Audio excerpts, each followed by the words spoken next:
Pangsa pasar hijab apakah masih luas? Iya, masih luas. Kita bicaranya gini deh, pasar hijab itu luas banget, pemainnya juga banyak. Kalau misalkan kita bicara yang lain, misalkan otomotif atau home living yang pangsa pasarnya nggak terlalu luas, tapi pemainnya juga nggak terlalu banyak. Jadi kalau saya analogikan Om, jadi 4/8 dengan 1/2 itu sama-sama setengah. Artinya kita nggak bisa semua bidang apapun itu masih punya kesempatan yang sama. Yang penting adalah strateginya seperti apa. Kalau kita berperang di komoditi yang saingannya itu besar, value kita apa? Mental model yang mau dibuat apa? Nah, kadang-kadang orang itu nggak punya bisnis plan-nya. Mereka asal main aja gitu.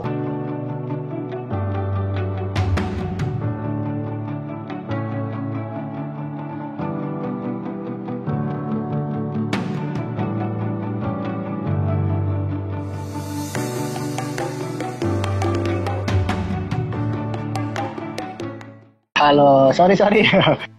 Tadi coba-coba pakai desktop nggak bisa ya. Iya, kenapa ya? Saya baru pertama kali tuh nggak bisa invite pakai ini. Tadi saya login akun itu pakai desktop, jadinya nggak bisa. Oke, kita switch ke. Iya, pakai tadi desktop. kirain bisa. Oke, view-nya gudang nggak apa-apa ya? Ini view terbaik loh. Ini view terbaik.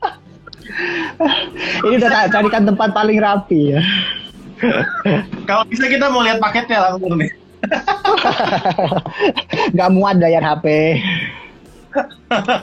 Wah, yang satu HP nggak muat ya. Oke.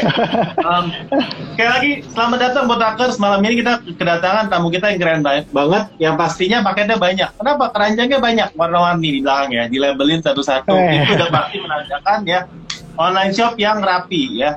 Soalnya kalau yang ya dong rapi Om ya. Soalnya kalau nggak rapi pasti nggak ada keranjang kayak gitu. Itu perlu proses sampai mikir nih, kalau saya perlu keranjang nih buat gila-gila paketnya lebih gampang, buat bisa ditumpuk, ya kan? Jadi ini udah menandakan ini online shop yang kelasnya udah cukup mature, cukup gede ya. Dan mungkin sebelum lebih jauh ya, pasti teman-teman di sini tuh penasaran ya, siapa sih sebenarnya owner dari ini Maula Hijab ini ya? Om Burhan ini gimana, jualannya udah berapa lama, jualan online udah berapa lama, atau memang sebelumnya offline dulu atau gimana? Silakan Om, sharing aja. Teman-teman, jadi kita mau sharing nih, gimana sih Maula Hijab itu lahir gitu. Yeah. Jadi sebenarnya saya itu dulu itu seorang pekerja kantoran gitu. Jadi saya dulu itu seorang developer, jadi spesialis programmer untuk mobile Android developer, waktu itu sama istri. Kemudian selain itu saya juga dosen di salah satu kampus di Yogyakarta, dosen IT. Kemudian waktu di pertengahan tahun 2017 itu kan saya menikah dengan teman kantor saya itu, Atiatul Maula gitu. Jadi istri saya itu, singkat cerita itu istri saya hamil. Jadi nggak usah saya ceritakan kronologi kehamilannya, kejadian seperti apa gitu ya, saya skip aja gitu ya. Nanti Om, Oke. Nanti. Ya, jadi saya skip ceritanya gitu kan ya, tiba-tiba hamil gitu kan ya. Nggak usah ditanya nanti kok bisa hamil kenapa gitu ya. Jadi di tahun 2017 istri hamil itu kan, saya itu anak yatim piatu Mas. Jadi yatim piatu yang udah tua gitu kan. Anak yatim piatu, terus pengennya dulu itu kan anaknya bisa diasuh sendiri, akhirnya istri saya mutusin buat resign. Terus karena dulu itu saya bukan dari keluarga yang kaya raya, jadi teman-teman saya itu cuma anak kuli bangunan, kemudian istri saya itu cuma anak petani. Jadi kita itu nggak ada hope, nggak ada kesempatan buat dapat warisan yang besar gitu, buat langsung jadi kaya raya. Mau nggak mau itu dengan modal yang sedikit kita mikirin gimana caranya biar bisa usaha kecil-kecilan buat sambilan istri waktu di rumah gitu. Nah akhirnya kita mutusin tuh jualan online aja sih gampang. Waktu itu kita buka Lazada di pertengahan tahun 2017. Terus kita mutusin kenapa kok pilih jilbab itu, karena pertama hobi. Tentunya bukan saya yang hobi pakai jilbab, jadi istri gitu kan ya. Jadi istri yang suka pakai jilbab waktu itu. Kemudian yang kedua itu karena waktu dulu itu kita saya ngelihatnya masalahnya sih kita kalau pilih produk pasti banyak masalah kan, baik keluhan orang-orang, dan itu yang suka ngeluh itu istri saya sendiri gitu. Jadi jilbabnya itu satu lemari penuh, tapi setiap kali kita mau ada acara selalu aja bilang, kok aku nggak punya jilbab sih gitu ya. Nah itu apa di lemari gitu ya, yang penuh kayak gitu. Oh berarti kita pikirin nih, problem para kaum sejenis istri saya itu, mereka kerudung satu lemari penuh pun bilangnya nggak punya jilbab. Nah kita angkat nih. Jadi emang ternyata cewek-cewek di Indonesia itu selalu update dan nggak pernah puas dengan apa yang dia punya, khususnya untuk fashion. Akhirnya kita pilih itu bulan 2017. Kemudian berkembang di tahun 2018 itu di 2017 akhir itu saya udah mutusin buat resign juga sebagai seorang programmer. Jadi saya cuma double kerjaan waktu itu, cuma dosen sama ngurusin usaha ini. Jadi pertama kita reseller kok. Kita modal, saya itu dulu tuh modal 2 juta. Modal 5 juta. Jadi yang 2 juta itu buat kulaan dulu cuma kulaan daleman jilbab gitu, yang 3 juta buat bayar ongkir gitu. Jadi totalnya modal awal kita itu cuma 5 juta. Beneran itu apa namanya, mau disumpah demi apapun ya. Awal itu kita modal itu tok. Jadi emang saya punyanya duitnya juga cuma itu tok. Terus 4 tahun ini kita berkembang, jual di Lazada sampai aset kita saat ini mungkin udah bisa dibilang 1000 kali lipat lah. Jadi 1000% peningkatan dalam 4 tahun ini. Wow. Aset perusahaan gitu.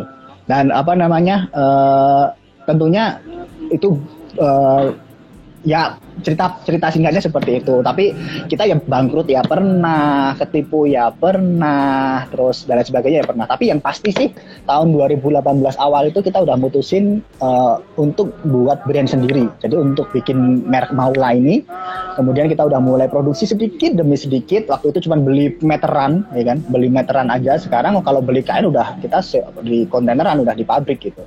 Jadi udah nggak main meteran lagi. Itu 4 tahun yang lalu. Bahkan tempat yang kita pesan pun sama. Kita beli meteran sama itu tuh. Jadi bosnya pun kaget gitu ya. Bos, ingat nggak 4 tahun yang lalu saya di sini tuh belinya itu meteran gitu kan. Sekarang apa namanya, meterannya dihitungnya kontainernya berapa meter gitu.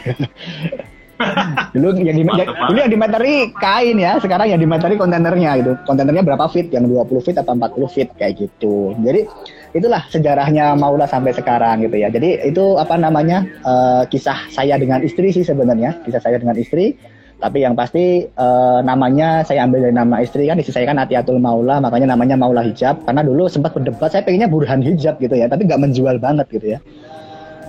Nggak menjual banget. Tapi apa namanya, di sini saya cukup kaget loh Om. Ini saya manggilnya Om Jo apa Om Botak sih di sini terkenalnya? Om Botak boleh Om. Botak boleh. Oke. Kaget bener saya tuh. Baru tahu kalau Om Botak itu ternyata nggak botak gitu ya. Itu lagi.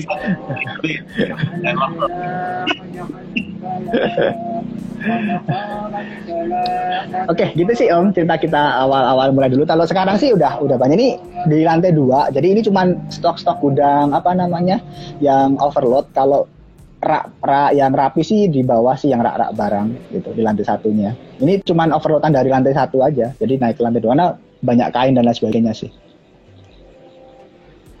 Berarti ini Maula Hijab ini dari tahun 2018 lah ya, awalnya mulainya ya, bangun brand. 2000 oh ya, betul. 18, 19, 20, sekarang 21 masih pertengahan. Baru 3,5 tahun.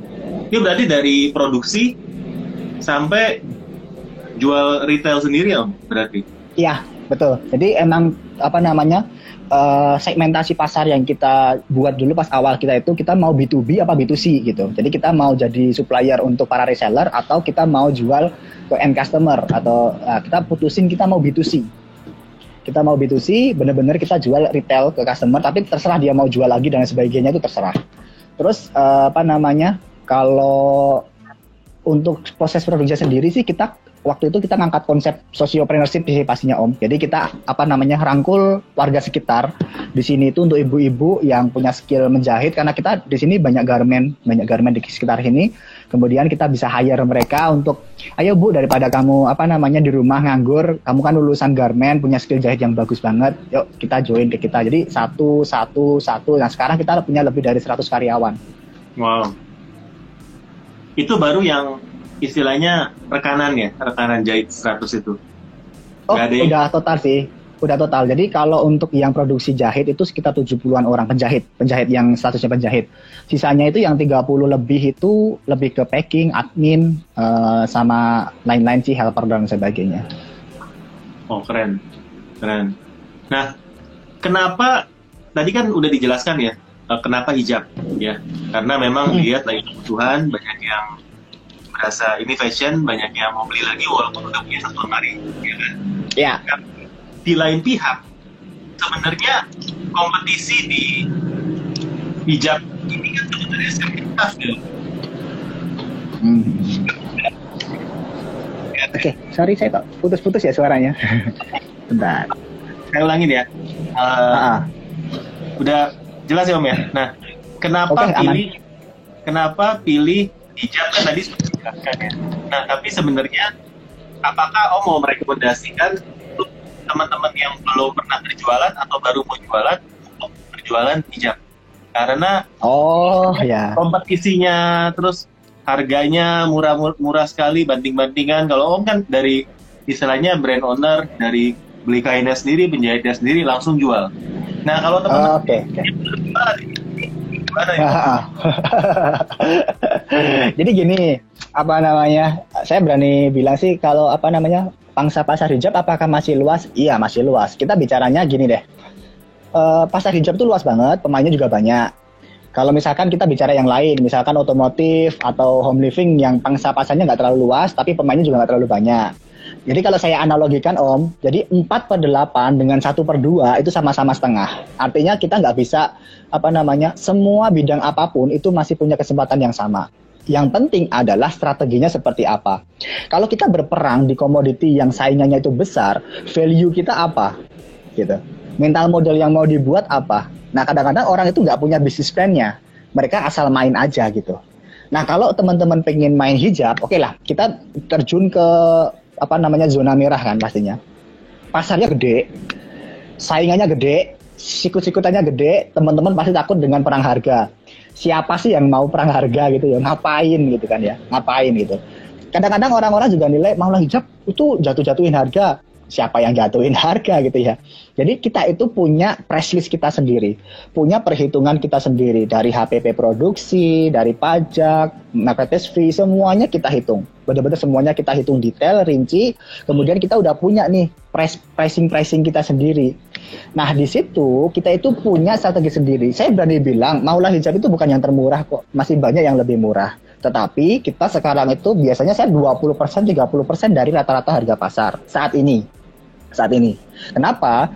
Karena kalau teman-teman misalnya buka Lazada, lihat toko saya gitu kan reviewnya udah 32.000, 30.000 kayak gitu. Nah, itu adalah saatnya saya untuk ngambil value. Ya kan? Ambil value. Kenapa? Karena trustingnya udah kebentuk. Sedangkan di awal-awal dulu, di tahun 2018 awal, ya saya jualnya margin rendah. Saya bukan jual rugi, bukan perang-perangan harga. Saya jual margin rendah, beda. Perang harga itu artinya kita sama kompetitor, itu kompetitor turunin, saya turunin. Kompetitor turunin, saya turunin. Terus kayak gitu aja sampai benar-benar gak ada margin. Kalau saya emang saya tetapkan, misalkan pada saat saya awal itu oke lah saya nggak apa-apa, margin cuma 10%, yang penting kan kita cari value kan. Value itu bisa tangible value, bisa intangible value. Tangible value-nya dari uang, ya pastinya saya pengen dapat profit rakyatan sedikit karena buat saya hidup. Nah intangible value-nya itu adalah review, bintang, dan lain sebagainya. Jadi di awal-awal itu strategi kita dulu adalah untuk bangun trusting, bangun kepercayaan, bangun seller engagement. Mental model yang pengen saya bentuk ke customer Maula itu adalah bahwa produk-produk Maula itu murah dan bagus. Murah dan bagus, atau bisa dibilang bagus tapi murah, kayak gitu. Saya pengen bentuk mental model yang seperti itu. Jadi bisnis plan kita apa? 2 tahun dulu saya set, 2018-2019. Tahun 2020 itu saya udah ngambil value. Jadi saya udah naikin margin. Selain bagaimana penaikan marginnya itu kan kita kapasitasnya semakin besar. Jadi teman-teman, saya mulainya gimana ini? Beli kain meteran aja udah mahal, gimana kita bisa saingan gitu. Saya dulu juga belinya kainnya meteran. Harga saya lebih mahal dibandingkan yang lain. Yang penting itu adalah value. Kalau teman-teman kalah, jadi gini, kita kan nge-SWOT ya, SWOT itu masih gimana ya? Kita nge-analisis apa yang jadi kelebihan kita, kekurangan kita, peluang sama ancamannya apa. Waktu itu saya analisis. SWOT itu kalau saya lagi marah sama masnya, SWOT. Oh, sewot itu ya. Itu sewot ya. Jadi waktu itu buat seller-seller baru itu biasanya kalau sekarang kan di market strength, weakness, opportunity, threat, ya kan? Iya, threat ya. Ya, threat, ancaman. Kekuatan. Jadi kekuatannya apa sih? Satu, misalkan, kita seller baru, customer belum banyak, kita bisa memberikan service yang luar biasa. Misalkan chatnya cepat, ya kan? Customernya belum chat kita udah bales, kan gitu. Jadi apa namanya performanya apa? Packagingnya dibagusin, ya kan? Chatnya itu sampai daki-daki kayak gitu kan ya, yang panjang banget ya kan? Kita jelasin sedetail mungkin ya kan ya, sampai apa namanya habis gitu kata-kata itu, sampai dia itu apa nggak ada kesempatan buat nggak beli gitu kan ya. Jadi kita ada kesempatan kayak gitu. Kalau yang sekarang saya akui, jadi teman-teman kelemahannya Maula Job sekarang apa? Yang chat sekarang banyak banget. Kita tidak bisa apa ya kayak dulu lagi yang ngelus customer banget kayak gitu. Sekarang ya ready kak, yuk beli aja yuk. Ya dah kita aja gitu ya. Ini nih akhirnya dapat kelemahannya guys. Jadi kalau kalau mau jadi kompetitor untuk Maulidjat ya, tolong ya chatnya di sampai apa mas, daki-daki gitu ya, sampai habis. Daki. Nah sampai itu daki, ya pertama. Jadi kalau dia sekarang udah sepenuhnya karena udah rame ya mas ya, nggak perlu iya. Jadi yang kedua itu pasti karena kita terlalu rame, itu keterlambatan pengiriman tuh sering banget terjadi ya kan. Jadi teman-teman yang masih baru itu masih punya kesempatan untuk ngirimnya itu cepet banget ya kan. Customernya order sekarang, barangnya nyampe kemarin gitu kan. Jadi buat secepat mungkin itu sampai ke customer gitu kan ya. Customer belum order, barang udah nyampe gitu kan ya. Jadi berikan service yang spesial, pastinya kayak gitu, berikan gift dan sebagainya. Artinya nggak usah terpancing perang harga. Fatu, caranya gimana sih? Pikirin aja value apa yang bisa kita kasih, ya kan? Waktu itu sampai sekarang kalau teman-teman baca, salah satunya strateginya Maula Hijab itu adalah kita bangun trust itu adalah apapun barangnya, apapun kerusakannya, kita garansi 100%. Jadi teman-teman bahkan bukan hanya rusak ya, teman-teman barang datang nggak suka, balikin aja uang kita balikin. Jadi belanja nggak usah mikir, belanja aja. Ada biaya nggak mas? Ya ada ya kan. Misalkan apa namanya sebulan tuh rata-rata kita 300 sampai 400 ribu untuk apa namanya klaim garansi yang pengeluaran kita. Berapa pendapatan dari 300-400 ribu itu? Kita bisa dapat 300-400 juta. Sebagai penukaran itu gitu kan ya value yang nggak merugikan lah ya. Artinya customer kita itu pada saat mau belanja itu udah seneng dulu gitu, nggak khawatir, beli aja sih, kalau nggak suka balikin, duit kita balikin kok, nanti ongkir bolak-balik kita yang tanggung gitu, nggak masalah, beli aja gitu kan ya. Jadi mikirnya nanti aja, beli dulu baru mikir gitu kan ya. Karena emang faktor cewek-cewek Indonesia itu kan mereka hobi belanja tanpa rencana gitu. Jadi ya yang penting aman, kira-kira aman. Apalagi sekarang reviewnya udah ribuan, itu udah enak banget. Saya udah, teman-teman cek aja deh, harga-harga kita. Itu pasti udah 20-30% di atas harga pasaran. Udah 20 sama 30% di atas pasaran. Oke. Ya. Wow, gila ini malam ini daging banget ya, terutama motivasi buat teman-teman yang baru mau jualan, ya takut untuk berperang harga, untuk saingan harga. Ya yang penting yakin ya. Kategori apapun tadi Mas Burhan bilang semuanya bagus ya. Yang nggak bagus kalau nggak mulai itu nggak bagus dan nggak mungkin juga ya mulai aja dulu. Itu tagline-nya mana ya? Mulai aja dulu. Jadi apa namanya, yang salah itu bukan kategori atau komoditinya, yang salah itu kalau teman-teman jualan tanpa rencana, tanpa ada rencana bisnis. Nah itu yang salah. Jadi asal jualan aja. Misalnya kayak gini Mas ya, kita jualnya ngambil untungnya tipis ya. Terus untungnya tipis itu bukan berdasarkan HPP-nya kita ya. Tipis itu dia mau ngalahin dari, mau jadi yang termurah dari yang ada jualan. Jadi dia jualan tipis tapi berugi, itu salah strategi ya. Iya. Jualnya tipis terus. Setelah udah iya, betul. Makanya penting teman-teman tuh buat mengetahui segmentasi pasarnya siapa gitu. Jadi bisnis itu perlu planning, bukan asal dagang aja. Kita perlu analisis, kita perlu tahu pasar kita siapa. Target segmentasi pasar itu saya bukan aja ya. Maula itu adalah targetnya adalah para karyawan muda. Jadi mereka-mereka yang baru-baru lulus sudah kerjaan kayak gitu loh. Jadi bukan yang dede-dede gemes banget gitu. Jadi makanya kita bukan yang cari yang ciper-ciper customer banget gitu. Tapi target kita yang sana. Jadi kita tahu produknya apa, jualnya di range berapa, karakter mereka apa. Kemudian kita udah emang rencanain dulu di tahun 2018 2019 itu adalah fokus untuk membangun trusting, fokus untuk membangun review sama bintang 2 tahun puasa. Ya nggak puasa sih, masih untung lumayan lah ya, masih untung lumayan. Nah di tahun 2021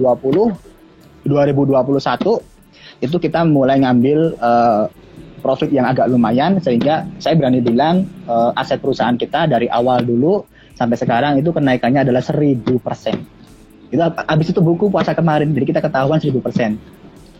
Jadi kalau dulu 5 juta berarti sekarang aset perusahaan itu 5 miliar dalam waktu 4 tahun. Jadi nggak ada orang pajak kan? Nggak ada. Aman. Suara saya ini kalau suara saya aman atau masih putus-putus? Kadang-kadang aman, kadang-kadang putus-putus. Kalau kalau Om Botaknya agak mundur itu agak putus tuh, agak menghilang tuh. Tapi kalau gitu, maju gitu aman. Kalau jauh hilang lagi gitu. Gak apa-apa ya. Tapi masih kedengaran. Ya, masih kedengaran. Ya. Nah, ini sebenarnya banyak pertanyaan kayak gini nih Mas. Ya, jadi banyak yang nanya ya. Ya saya murahin dulu. Reviewnya ada banyak. Ya. Tapi begitu saya turunin ini malah jadi Sorry Mas, suaranya kok agak hilang ya. Ini di saya atau di teman-teman yang lain nih, coba cek dong. Ya di teman-teman yang lain. Ya. Nah, jadi dia pada waktu reviewnya ada banyak, mau naikin harganya, nggak berani karena takut nggak laku. Kenapa takut? ya gini analoginya. Bisnis itu kan berkembang. Jadi pertama saya punya produk ABC nih, ABC revenue udah banyak, produk A-nya pengen tak naikin gitu kan. Ada satu fase. Saya yakin penjualannya pasti agak menurun, tapi kemudian marginnya kan agak naik, ya kan. Kemudian alokasi yang dulu permodalan untuk produk A itu bisa kita untuk improvement produk-produk baru kayak gitu. Nah, terus gimana sih caranya biar tetap laku? Gini, marketplace itu bukan hanya masalah pricing. Pricing itu cuma bagian kecil dari algoritma penjualan kita. Kalau teman-teman harganya murah atau seperti apapun itulah ya, harganya mau kayak apapun gitu. Kalau nggak nampil, ya kan, itu percuma. Makanya pahami dulu segmentasi marketnya. Satu, kita kan dari awal tadi udah bangun trusting sama seller engagement kan. Artinya yang kita harapkan itu adalah customer yang pernah beli itu beli lagi. Dan mereka itu biasanya nggak dari pencarian, tetapi mereka dari histori belanja mereka masuknya. Oh, aku pernah beli di sini, barangnya bagus, pelayanannya bagus, aku beli lagi. Nggak usah mikir, gitu. Nah, nggak usah takut. Kemudian bagaimana caranya? Kita naikin, kemudian kan kita banyak banget fitur-fitur promosi. Saya sekali lagi bilang ya, pricing itu hanya faktor kesekian lah ya untuk bantu konversi. Tapi algoritma khususnya di Lazada itu bukan hanya pricing, bukan hanya harga, tetapi ada juga kata kunci, relevan, campaign dan lain sebagainya. Jadi teman-teman jangan terlalu fokus banget pada hanya harga, banting-bantingan harga dan lain sebagainya. Yang benar adalah teman-teman silahkan set harga teman-teman sendiri. Misalkan sekarang saya seller baru Mas, berapa ya? Oke lah, anggap aja teman-teman ambil 5-10% dulu, nggak apa-apa, tipis-tipis dulu lah. Kenapa? Yang dicari adalah intangible value-nya. Apa sih kekuatan kita untuk itu ya? Pertama memang harganya agak murah, pelayanannya bagus. Awal-awal bangun dulu.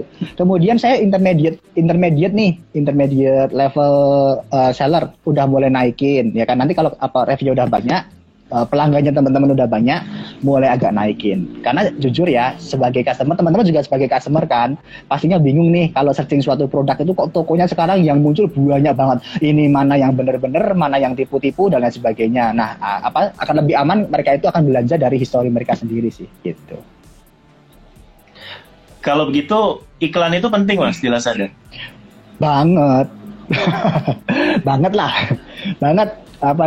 Semua fitur di Lazada itu penting banget. Jadi salah satunya adalah iklan, ya kan? Kalau di Lazada itu fitur-fitur traffic, iklan, naikkan produk itu penting banget, ya. Selebihnya ya semuanya penting sih kita bilang. Makanya tapi yang penting teman-teman itu bisa nganalisis data untuk tahu fitur apa yang paling cocok buat produk teman-teman, gitu. Iklan penting banget. Wajib sih. Gimana caranya step-step kita untuk mulai beriklan Mas, terutama di Kalau step iklan secara garis besar aja ya. Kalau detail banget nanti panjang kali lebar sama dengan gondrong ya, nggak sama dengan botak lagi gitu ya kalau kepanjangan ya. Jadi pertama itu kemarin saya juga sempat buka kelas Lastar sih. Jadi kayak saya sebutnya strategi iklan tuh COVID ya. COVID ya, COVID ya. Yang pertama itu adalah pilih produk dulu yang benar.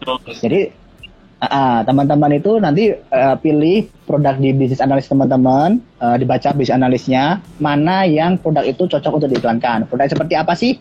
Nah ini saya agak beda, mungkin kontroversi ya. Orang-orang bilang hero produk jangan diiklankan. Produk yang trafficnya udah bagus, konversinya bagus, jangan iklankan. Kalau menurut saya dengan algoritma yang sekarang harus diiklankan sih. Kenapa? Nanti ketika dia itu turun gak ada performa, dia malah gak akan jadi hero lagi nanti. Gak akan jadi hero lagi. Jadi justru itu diiklankan. Tapi nanti ikutin ya OVID-nya ya. OVID-nya ikutin. Kalau gak diikutin itu jadi salah, ya kan? Pertama itu yang dipilih adalah hero produk.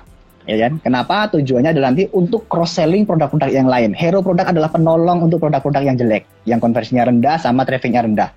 Kemudian yang kedua yang cocok lagi itu adalah yang trafficnya rendah, konversinya tinggi. Ini pasti, ya kan? Tapi kalau saya buat malah nomor 2. Ini adalah fitur iklan dengan tujuan perbaikan produk karena trafficnya rendah. Kalau yang hero tadi itu adalah iklan untuk menolong produk yang lain.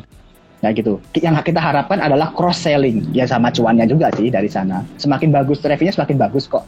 Oke, itu pertama choose. Yang keduanya itu organize. Organize itu benar-benar teman-teman itu harus ngesetting iklannya, tahu budget yang benar itu seberapa, kemudian bid iklan yang bagus berapa. Nah, kalau di kelas Lastar saya itu saya kasih tahu tuh rumus budgeting yang benar itu berapa, kalau bid iklan yang bagus itu juga maksimal berapa. Jadi kita ketahui dulu budgetnya itu berapa biar kita nggak boncos, itu ada rumusnya, saya buat sendiri. Kemudian bid iklan maksimal, saya bilang bid iklan maksimal itu berapa yang bisa kita tawarkan agar kita nggak boncos. Jadi udah ada kalkulasinya juga. Itu tapi di kelas Lastar saya. Nggak mungkin saya bongkar di sini, nanti kelas rasanya nggak ada yang bayar. Ada jadwal selanjutnya nggak kelas Lastarnya, Mas? Nggak tahu sih ya, itu tergantung anak-anak Lazadanya, tim Lazadanya sih. Kalau diminta lagi ya nanti saya buka lagi. Tapi kalau saya ada kelas Lastar sih, harapannya sih teman-teman ikut gitu. Jadi saya itu kasih tahu Mas. Ya. Nanti kita promoin di sini. Oh ya, udah lewat sih kemarin. Saya jarang itu karena biasanya penuh terus sih. Biasanya penuh terus, saya nggak pernah promosi tapi udah penuh. Jadi kalau misalkan ada informasi gitu, buru-buru daftar aja. Kenapa? Saya berani pastiin pada saat kelas Lastar saya nggak hanya cuman berikan materi apa yang ada di Lazada University sih. Pastinya saya berikan apa yang saya pelajari. Jadi skill set saya kuliah sampai S2 itu biasanya ilmu yang saya dapatkan itu saya kasih tahu. Ini loh, ngitungnya budget kayak gini, ngitungnya bid itu kayak gini. Dan ini nggak ada. Di Lazada University. Adanya cuma di Om Han. Nah, kan. Ini Om Botak, ini Om Han. Besok saya bikin nickname ya. Oke, tadi sampai organize. Jadi atur iklannya, tujuannya apa, kemudian setting budget sama bidnya. Ya kan? Pasti tentukan budget sama bidnya. Kemudian V-nya itu value nilainya, ya kan? Nilainya itu tentu teman-teman harus pahami ROI-nya. Nah, tadi untuk produk yang hero produk, maka ROI-nya itu harus ROI yang lebih bagus. Semakin tinggi ROI-nya itu semakin bagus kalau di Lazada. Jadi kalau hero produk itu ROI-nya harus bagus. Berapa bagusnya tergantung profit teman-teman. Kalau misalkan profit teman-teman itu 20%, ya kan? Jadi kan teman-teman menganggarkan 10%-nya itu buat iklan, biar teman-teman masih untung 10%. Jadi ROI-nya itu berarti kan 10 karena masih iklannya itu hanya 10% dari produknya. Mumet lah ya. Nanti mumetnya nanti aja, ini dengerin aja. Kalau bingung mantuk-mantuk aja. Oh ya, pura-pura paham gitu ya, biar saya nggak terlalu pusing juga gitu ya. Value-nya, jadi ROI-nya itu teman-teman harus tahu. Sama CTR-nya, click through rate-nya, jadi klik rasionya itu teman-teman juga harus bagus. Jadi berapa sih besaran klik rasio yang bagus? Itu kalau di kelas rasa saya buka.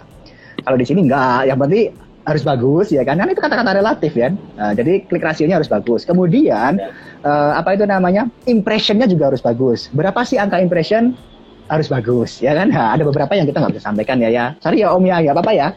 Nggak apa-apa. Tapi saya udah pasti sampaikan yang perlu dipahami adalah impresi, kemudian klik rasionya, kemudian ROI-nya. Yang lainnya sih cuekin aja nggak apa-apa. Sama volume pencarian deh, volume pencarian ya. Volume pencarian, impresi, klik rasio, sama ROI. Kalau nilai-nilainya berapa, pastinya kalau ada kelas saya ikuti aja ya, sekalian promosi ya. Cerita Om Han kan.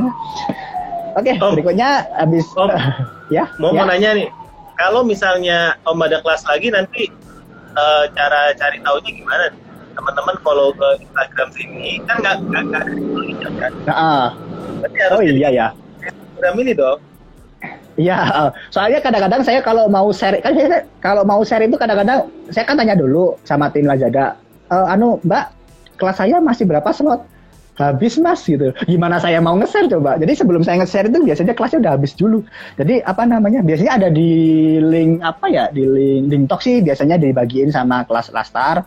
Terus nanti besok-besok coba saya lebih early lah. Saya minta bannernya, nggak usah nanya-nanya dulu kelasnya kosong apa enggak. Tapi ya nggak ada jaminan buru-buruan aja sih. Saya biasanya beberapa hari setelahnya itu ketika saya mau promosi itu tinggal 2 Mas.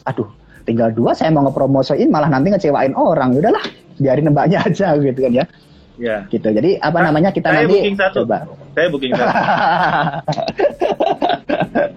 Booking satu. Kalau Om kebalik lah ya Om. Saya belajar sama Om. Lu paketnya banyak kan Om daripada saya mah. Enggak, ini cuma stok sisa aja, stok sisa stok. Iya, stok yang di bawah gak muat itu ditaruhnya di atas. Kalau di bawah wah udah gila. Katanya tinggi-tinggi Om, jadi sampai atap-atap kayak gitu. Jadi di sini tuh karyawannya Spiderman semua itu, manjat-manjat kayak kecoa semua gitu. Terus tadi I-nya itu increase. Jadi kalau udah ketemu tadi kan ROI-nya yang bagus kan, berarti teman-teman udah ketemu winning campaign-nya. Berikutnya adalah increase. Apa yang di-increase? Bid-nya, budget-nya, keyword-nya juga boleh, sama produknya. Ya, itu I-nya increase. Kemudian D yang terakhir itu adalah do over. Do over itu maksudnya lakukan itu berulang-ulang. Nggak mungkin dong sekali kita langsung sukses kayak gitu. Teman-teman itu butuh trial error, butuh dicoba berkali-kali apa yang salah, keywordnya salah dan lain sebagainya. Bahkan untuk ada tips kok itu penentuan keyword itu seperti apa teman-teman. Jadi kan nanti hubungannya sama penentuan judul. Biasanya di kelas saya sih saya kasih kayak gitu.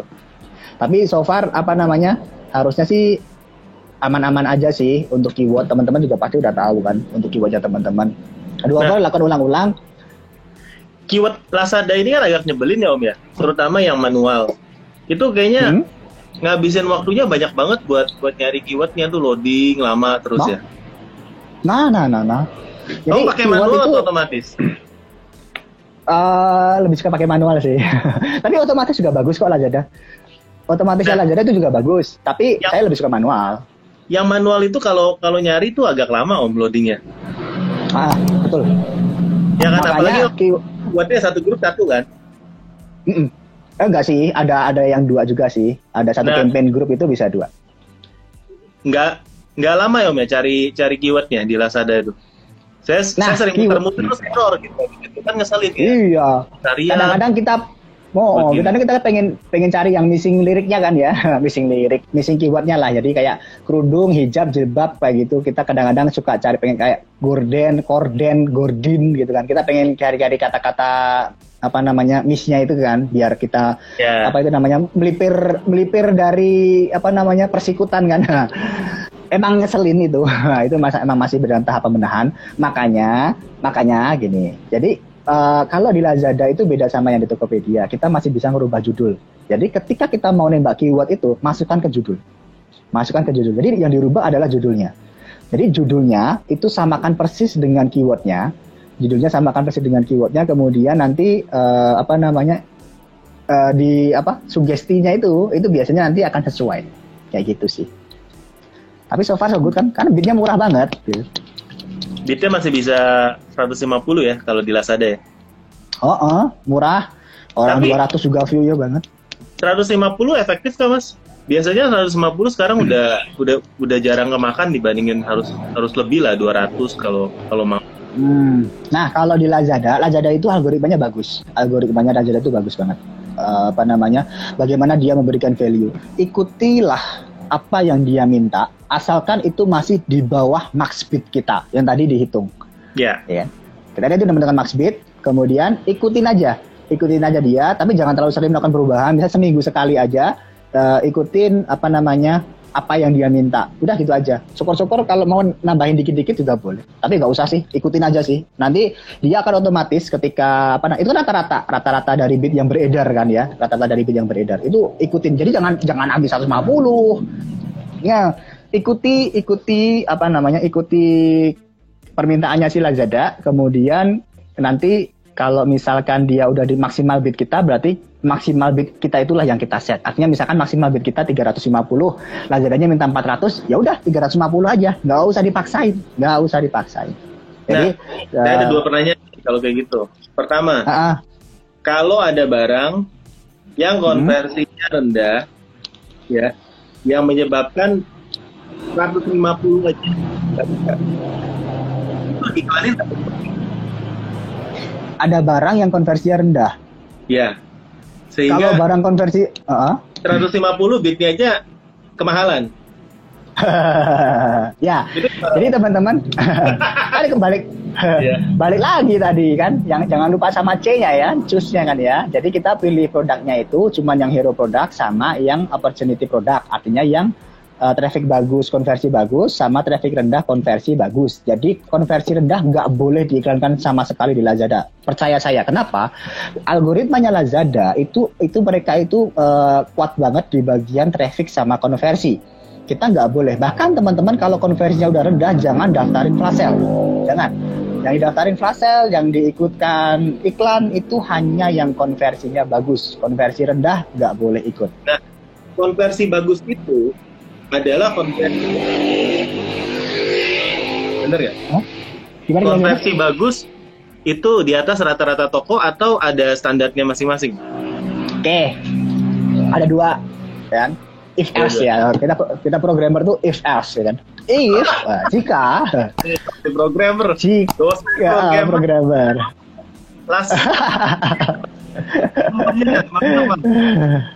Ya, jadi jika konversi teman-teman itu di atas 2, maka konversi yang bagus bisa dibilang di atas 2. Atas dasar apa Mas Burhan itu?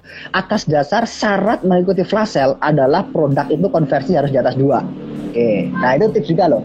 Teman-teman kalau mau saya kasih bocoran flash sale Lazada juga baca banget itu kenapa kok produk Maula itu bisa flash sale sehari 3 kali kayak minum obat itu. Jadi yang pertama ikut flash sale itu 2.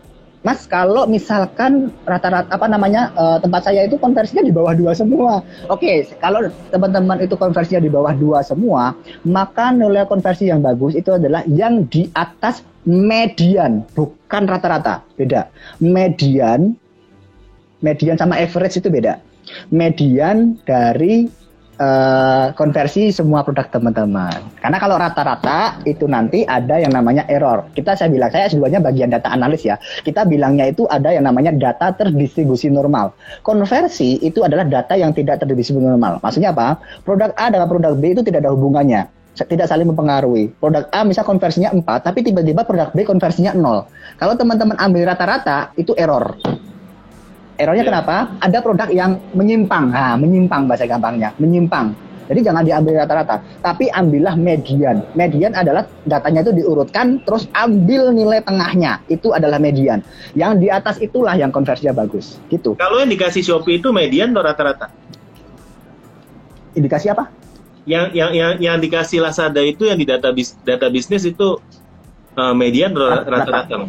Rata-rata. Jumat ini kita ada kelas iklan Lazada. Nanti trainernya ada Rika ya, Lastar trainer sama seperti Om Burhan. Juga ada Om Sugeng, dia juga trainer Lazada ya. Nah, dan saya sendiri kita akan bertiga sharing mengenai kelas iklan Lazada Jumat ini. Dan juga Sabtu depan kita akan bahas bisnis analis dan keuangan Lazada ya. Mumpung Om Burhannya hilang ya, dia punya kelasnya sold out. Nah, kalian boleh kelas istri Om Botak. Ya mungkin kapan-kapan kita undang juga ya untuk ngisi di kelas ya cerita Om Botak. Ya, tapi kita sembari menunggu Om Burhan untuk kembali. Nah, sudah ada request. Oke. Ya. Teman-teman bisa daftar di ceritaombotak.com. Oke, balik lagi dengan Om Burhan. Oke. Sorry Om. Wah, tidak tempatnya. Mantap. Ini bisa ngambil di atas ya? Iya, ini di bawah. Ini saya turun tadi wifi-nya, ternyata yang di atas routernya nggak error. Jadi mau nggak mau saya lari ke bawah ini. Tapi ya kayak gini tempatnya. Jadi apa namanya? Ini tempat admin tuh, tempat-tempat kain sih Om buat produksinya. Kalau apa namanya barang ada di balik sana semua. Om jam segini masih kerja Om? Saya itu full stack pengangguran Mas. Jadi udah nggak kerja sama sekali. Semuanya dari kerjain karyawan. Waduh, enak banget. Ini nih. Autopilot guys, autopilot ya, mantep nih autopilot. Saya itu paling kerja apa namanya kalau karyawan bikin masalah aja. Jadi emang udah beberapa akhir ini sih semuanya udah dihandle karyawan. Saya udah nggak ngurusin apa-apa. Paling setting iklan kan cuman sekali tok seumur hidup kalau saya mah. Habis itu ditinggal. Bener-bener udah setelah setting udah nggak dilihat lagi Mas, kayak gitu. Karyawan yang lihat. Oh karyawan. Udah ada karyawan. Udah ada karyawan. Jadi saya udah ada bagian karyawan khusus apa advertising. Baru tadi sih apa namanya advertising baru tadi itu tak setkan apa namanya dia tak plotin bagian ngurusin ads. Sekarang sih masih fokus mati ads sosmed juga. Jadi kayak iklan di TikTok, iklan di IG, iklan di marketplace. Udah ada bagian yang apa seller engagement juga customer engagement juga ada yang bagian apa itu namanya main TikTok, konten itunya udah ada, admin juga udah ada, produksi udah ada. Saya sendiri tuh bahkan nggak ngerti produksinya apa. Jadi kerjaan saya itu paling saya cuma megang sesuatu yang nggak bisa di-share. Contohnya kontak supplier. Nah, supplier kain nih. Ini karyawan nggak ada yang tahu. Jadi saya cuma bos kirimin kain. Jadi kerjaan saya mungkin sebulan sekali cuma bos kirimin kain. Dah. Habis itu ngapain ya? Saya juga bingung ya. Jadi saya cuma paling nge-push rank ya kan. Kebetulan kemarin udah habis mythic gitu kan ya. Main game gitu. Ya gitu-gitu aja sih Om. Mantap. Ini memang ternyata selain dari bangunin dan iklannya jago, branding produknya juga jago, ternyata Om juga jago manajemen karyawan ya, dan jago nge-push rank, mantep. Semuanya bisa. Tapi yang pasti, yang penting sih kalau pengen kayak gini, teman-teman harus bisa itu buat SOP sama KPI yang benar. Jadi di sini itu nggak usah saya awasi, saya nggak perlu bikin CCTV ngawasi karyawan tuh udah nggak perlu. Karyawan udah melaporkan diri sendiri kegiatannya seperti apa. Misalkan bagian produksi, SOP-mu adalah A, B, C, D, E, F, G, H, I, J. Ya kan, targetnya apa? Targetnya adalah 300 per hari. Kalau kamu kurang dari 300 berarti kerjamu jelek. Saya selalu bilang nggak ada karyawan yang jelek. Yang ada itu adalah leader yang jelek. Jadi kita yang nggak kasih. Jadi karyawan tuh bingung. Saya dibilang bagus kalau kerja saya apa? Oh kamu dibilang bagus kalau kerjamu itu mencapai 300 per hari kayak gitu. Jadi semuanya udah ada SOP-nya sendiri-sendiri. Jadi semuanya udah kerja sendiri-sendiri sih. Yeah. Udah ada KPI-nya. Nanti tinggal kalau nggak nyampe KPI, wah itu tak panggil. Nah, oh KPI. Ini kenapa ini? Ini kenapa ini? Kamu kok nggak sampai KPI-nya ini kan ya? Ini mau langsung tak pecat apa harus apa dulu? Waduh, mantap nih. Mantap. Iya. Berarti kalau mereka nggak sampai KPI, dipanggilnya ke KPU ya Mas? Gimana? Kalau KPI-nya nggak tercapai, dipanggilnya ke KPU. Oh iya. Sama KUA kalau cewek. Bentar, saya nyalain lampu dulu bentar Mas. Iya. Gak apa-apa ya. Ini kayak labirin kalau kayak apa namanya? Ya. Tur. Nah itu rakyat kayak labirin gitu. Oke. Jadi agak bingungin sih rak di sini. Gimana cara bagi gudangnya supaya rapi Mas? Dengan yang saya tunjukin aja ya. Nih, ini contohnya kita buatin dan yang pasti itu ada ini nih. Nah, ada kayak ginian. Ini kayak ada label-label produknya. Itu SKU-nya sama di dalam Lazada. Pakai print berarti sama ya? Sama semua. Karena sistem kita kan terintegrasi. Mau semua marketplace itu kita terintegrasi. Jadinya SKU kita itu semuanya sama. Terus nggak sembarangan naruhnya, Mas. Jadi kalau saya jelasin gini, dalam ilmu data mining itu ada yang namanya asosiasi. Asosiasi itu adalah misalkan kalau teman-teman yang pernah sekolah data itu, kalau orang beli kopi biasanya beli gula. Nah gitu, itu namanya asosiasi. Nah, kita juga melakukan analisis data untuk asosiasi penempatan produk. Jadi untuk mengefisiensikan kerjaan tim picking. Orang kalau biasanya beli produk A, beli produk B, maka produk A sama produk B itu harus didekatkan. Gitu. Orang kalau beli warna hitam, dia beli warna marun. Jadi hitam sama marun itu harus didekatkan. Jadi dia ngambilnya itu nggak muter-muter gitu ya. Nah, misalkan dalam satu transaksi ada 4 produk.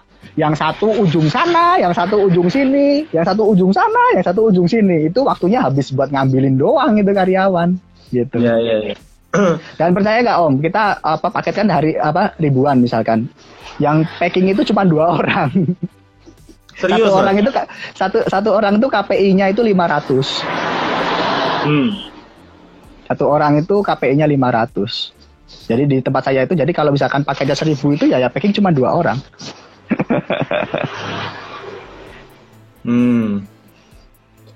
Itu di luar orang gudang loh ya, tapi yang ngatain beda sih. Berarti itu juga untuk menentukan raknya dekat sama mana, itu pakai data mining juga ya? Pakai data mining dilihat mana yang sering dibeli. Iya. Bahkan yang sering dibeli itu raknya yang paling gampang dijangkau. Kalau yang jarang dibeli, raknya saya taruh yang atas-atas ya gitu. Jadi positioningnya itu udah diatur. Jadi kita ada asosiasi, ada analisis asosiasinya juga sih. Karena emang saya itu orang data ya, jadi saya nggak akan bergerak tanpa adanya data gitu. Iya. Mantap banget nih. Kalau gitu saya minta satu motivasi lah Mas buat mulai ya. Pertama yang mau di bidang fashion muslim, kira-kira kalau boleh mulai lagi dari awal, apa yang Mas mau lakukan yang berbeda atau Oke, agak putus-putus tapi kayaknya saya nangkep sih ya. Jadi kayak motivasi kalau mau mulai dari awal apa yang harus dilakukan gitu kan ya. Iya. Jadi yang pertama itu teman-teman itu kan harus bikin yang namanya business plan, rencana bisnis. Ya, milestone-nya apa, capaian-capaiannya apa. Jangan teman-teman itu berjalan tanpa arah. Ya kan, sebagai contoh, Maulah Hijab, tahun 2017, 2018, 2019 kita targetnya adalah bangun trusting. Target yang dicapai adalah review yang tinggi sekian, kemudian positive seller rating dan lain sebagainya, itu yang kita capai. Ya kan? Kemudian setelah punya milestone setiap tahunan kita punya yang namanya target pencapaian. Jadi misalkan tahun ini kita pengen profit berapa, ya kan? Nah dari situ nanti di breakdown berarti kalau misalkan tahun ini saya pengen profit 2 miliar, berarti per bulan saya harus penjualan sekian dengan budget marketing sekian. Udah ada rencananya, bikin rencananya. Itu yang pertama. Kemudian yang kedua itu adalah kuatkan operasional dulu, kuatkan operasional internal. Ya. Jadi pertama teman-teman itu harus buat SOP yang jelas buat karyawan teman-teman, buat KPI yang jelas buat karyawan teman-teman. Jadi kuatkan dulu pasukannya. Jadi sistem di internal sini baik buat manajemen stok, buat SOP karyawan, buat jalannya proses itu seperti apa, itu semuanya harus jelas dan clear. Setelah itu kita maju perang. Ya kan, kita maju perang ke depan, itu berarti kita tentukan strategi pricing sama strategi marketing kita. Jadi jangan cuman asal nyelonong aja kita lawan kanan kiri tanpa rencana gitu. Ya susah kalau di marketplace seperti itu. Jadi tentukan juga strategi marketing kita seperti apa. Setelah itu teman-teman itu nggak usah terpancing sama perang harga. Udah bullshit lah perang harga itu apa sih ya. Jadi teman-teman buat pricing teman-teman sendiri, fokuslah pada pricing teman-teman. Wes itu aja kuncinya itu. Kacamata kuda aja lah ya, kacamata kuda. Harga kompetitor itu cuma buat acuan, bukan untuk dilawan. Nah itu quote hari ini ya. Kompetitor itu buat acuan, bukan untuk dilawan. Nggak usah dilawan. Dia 5.000 kita 4.000. Teman-teman punya pricing sendiri, asalkan range-nya nggak jauh-jauh. 30-20% itu di atas range mereka itu masih fine-fine aja kok. Artinya teman-teman emang mau main di sana, tentukan value-nya juga teman-teman. Jadi value-nya apa sih teman-teman yang mau berikan? Jadi di SWOT dulu lah istilahnya kita itu bilangnya, di SWOT dulu. Nah setelah itu teman-teman tuh baru siap untuk go public kayak gitu. Kalau internalnya nggak kuat ya susah. Jadi intinya itu value sama diferensiasi. Value itu bisa macam-macam. Contohnya pelayanan chat itu termasuk value loh. Chat yang cepat itu value. Kemudian teman-teman berani ngasih garansi itu value. Teman-teman packagingnya bagus itu value. Kemudian teman-teman pengirimannya cepat itu value. Teman-teman misalkan apa lagi ya? After salesnya bagus. Jadi barang sampai Kak gimana? Barangnya udah sampai, suka enggak gitu kan ya? Ada keluhan, ada improvisasi, itu after sales bagus. Itu value. Jadi teman-teman value nggak harus berupa nilai yang bisa diuangkan loh ya. Enggak. Value itu bisa berupa service, bisa berupa apapun itu namanya value. Nah, teman-teman setelah adding value, tentukan segmentasi yang pas. Contohnya, teman-teman packagingnya bagus, ya jangan target marketnya yang ciper-ciper customer, yang teman-teman yang mereka cuma cari-cari harga murah. Buang aja customer model kayak gitu, buang. Kita carinya loyal customer, yang besok itu bakal beli lagi kayak gitu. Ingat, ke sana, ke depan, itu seller banyak banget. Akan bertambah terus dan akan grow terus. Kalau teman-teman hanya mengandalkan penjualan dari seller baru, mampus nanti kita ke depan. Teman-teman harus mengandalkan yang namanya customer engagement. Artinya apa? Loyal customer yang dia akan repeat order itulah yang kita akan bangun. Misalkan sekarang ada 100 orang order, 20 jadi loyal customer. Nggak apa-apa yang 80 hilang. Nah kayak gitu terus customer baru. Customer baru itu bukan untuk penjualan. Ya, ingat ya. Customer baru bukan untuk hanya penjualan tok. Tetapi customer baru itu untuk di-bribe jadi loyal customer kita. Bribe itu apa ya? Apa ya di bribe itu? Dielus-elus apa ya? Dibina. Ya dibina. Kayak dibangun lah ya, dibangun kan, diedukasi supaya dia itu difasilitasi supaya dia itu jadi loyal customer kita. Nah, nanti teman-teman ada saatnya ketika loyal customernya itu udah banyak, teman-teman nggak lagi ngeluarin biaya marketing yang gede. Diem aja, tutup mata, itu loyal customer, organiknya itu jalannya kenceng. Nah itu yang kita harapkan nanti ke depan. Jadi harus punya strategi ya teman-teman, dan gak harus sama dengan saya, teman-teman bisa pakai tips teman-teman sendiri. Gitu Om. Di prospek Om katanya, bener. Di prospek ya kan ya. Kayak saya itu kalau amal di gemes biasanya di prospek ya, di prospek. Dirubah ya. Makanya target kita itu cari loyal customer, tujuannya biar kita nanti nggak cari tidak perlu bayar uang marketing untuk yang pelanggan tetap gitu. Jadi uang marketing itu untuk new customer, kemudian nanti dipoles jadi loyal customer. Loyal customer inilah yang nanti dia akan organik, repeat. Karena notabene besok ke depan orang-orang itu udah mulai takut belanja via searching, ya. Jadi dia lebih suka belanja itu dari history toko dia dulu itu yang pernah melayani dia, yang pernah memuaskan dia, gitu kan ya. Nah itu yang dia akan balik lagi ke sana. Itu yang kita idamkan tuh customer yang kayak gitu. Customer cheaper yang harganya sana lebih murah, pindah ya tendang aja sebelum dia pindah ya kan ya. Kalau saya sih gitu, cheaper customer nggak pernah saya gatek di sini. Apa gatek gitu? Nggak pernah saya camkan banget, nggak pernah saya gundeli banget. Kalau kamu di sana lebih murah, ya udah beli aja di sana lebih murah, monggo. Di sini Mbak akan ngeluarin 5.000 lebih mahal, tapi dapatnya ini loh, ya kan ya. Ini produknya Maula loh ya, gitu loh. Beda lah sama produk yang itu, ya gitu. Mantap, tapi yang pasti. Mantap. Yang pasti itu ya tetap teman-teman harus yakin dulu dengan produknya. Kualitas produk nomor 1 itu hukum pertama dalam kita jual beli loh ya. Produknya harus bagus dulu biar kita pede ngejualnya gitu. Kalau kualitasnya jelek asal-asalan ya jangan. Mendingan harganya agak mahal dikit tapi kualitasnya bagus gitu ya. Om, kalau boleh saya tanya untuk motivasi juga. Ini kan Om jualnya 20%, 30% lebih mahal daripada rata-rata paket. Sorry Om, suaranya hilang-hilang ya. Oh iya, sorry ya, saya regan ini. Dengan jual lebih mahal seperti sekarang ya Om, paketnya tuh bisa berapa sehari Om? Kalau pas lagi biasa apa pas lagi nggak biasa nih? Kalau pas saya nggak tahu ya 2 bulan ini, tapi terakhir saya ngelihat itu di bisnis analis itu saya cuma ngelihat di pas bulan apa itu, bulan Mei ya, Ramadan itu terakhir saya lihat sih. Saya udah jarang banget buka-buka kayak gituan, udah kebanyakan main gamenya gitu ya. Terakhir saya lihat tuh sebulan sih saya lihat ya, saya nggak tahu kalau per hari. Sebulan itu 45.500 sekian sih dari Lazada. Jadi sekitar 1.500-an paket per hari Lazada. Itu Lazada toh ya? Ya, Lazadanya. Kalau Shopee-nya itu sekitar 10 ribuan kayak per bulan. Jadi ya sekitar cuma 300-an, 33 lah, 350-an per hari.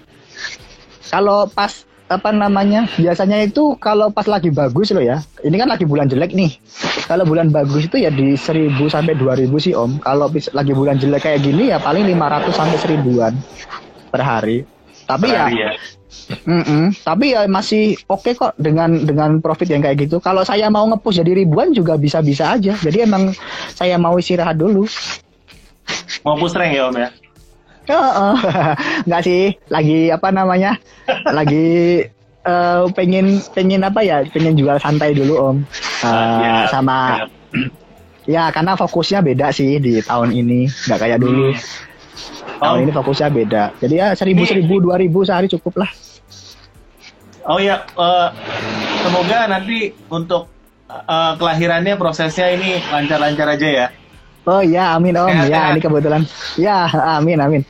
Makasih Om. Jadi apa namanya emang ini kebetulan juga istri lagi dirawat sih, lagi dirawat di rumah sakit gitu. Karena istri pas hamil tuh dia positif COVID ini, jadi lagi agak intens di rumah sakitnya. Tapi ya semoga aja nanti semuanya baik-baik aja. Semoga semuanya lancar. Ya. Iya. Oke, Om. Ini Om Burhan, terima kasih banyak untuk malam ini. Ilmunya daging banget. Saya sendiri belajar banyak dari Om ya. Semoga boleh nular ini ilmunya. Iya Om. Terima kasih. Mohon maaf banget ya tadi ada interseksi apa namanya, ada gangguan koneksi, terus apa namanya ini tempatnya seadanya, saya nggak sempat setting Om karena apa namanya tadi dadaan kita harus ke bawah ke gudang kayak gitu ya. Wah ini yang kita suka justru Om, nggak apa-apa Om. Ini buat Botakers teman-teman suka nih, mantap. Oh ya. Thank you Om. Mudah-mudahan nggak bosan-bosan kita undang lagi kapan-kapan ya Om ya. Selamat malam dan aman Om ya. Sehat-sehat. Siap Om. Oke Om. Selamat malam, thank you Om.